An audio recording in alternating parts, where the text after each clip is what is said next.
We likely won't know for days whether Tuesday night's debate between Democratic Governor Kathy Hochul and Republican Representative Lee Zeldin on Spectrum News 1 and NY1 moved the needle for any voters.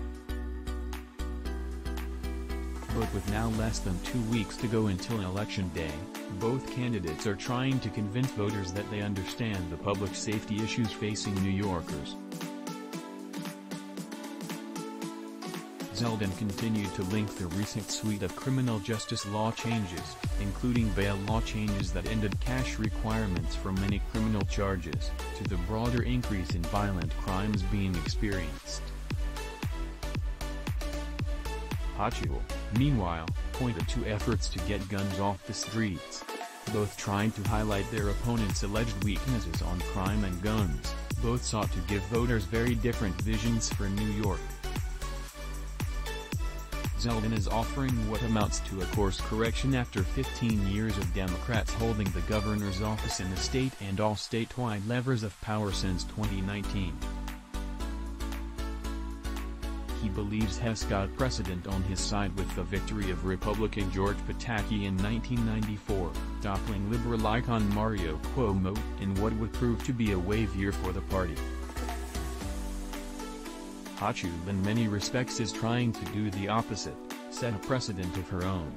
She would be the first woman elected governor of New York after she was elevated to the post more than a year ago following the resignation of former governor Andrew Cuomo. She's made a conscious effort to show from a stylistic standpoint she's different from her hard-charging predecessor.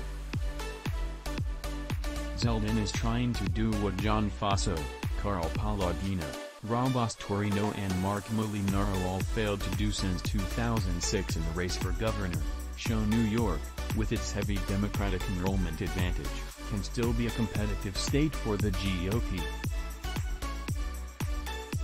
Republicans have long run on public safety issues in New York, dating back to Thomas Dewey and Nelson Rockefeller.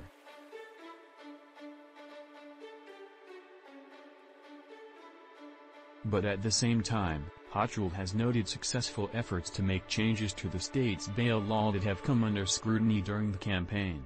You can either work on people scared or you can work on keeping people safe, Hochul said, pointing to her efforts this spring to expand bail eligible voters. Zeldin indicated, don't feel safer, however. Unfortunately, Kathy Hochul believes the only crimes that are being committed are crimes with guns, Zeldin added as a rejoinder. You have people who are afraid of being pushed in front of subway cars. They're being stabbed, beaten to death hammers. There was some news made beyond the back and forth over crime.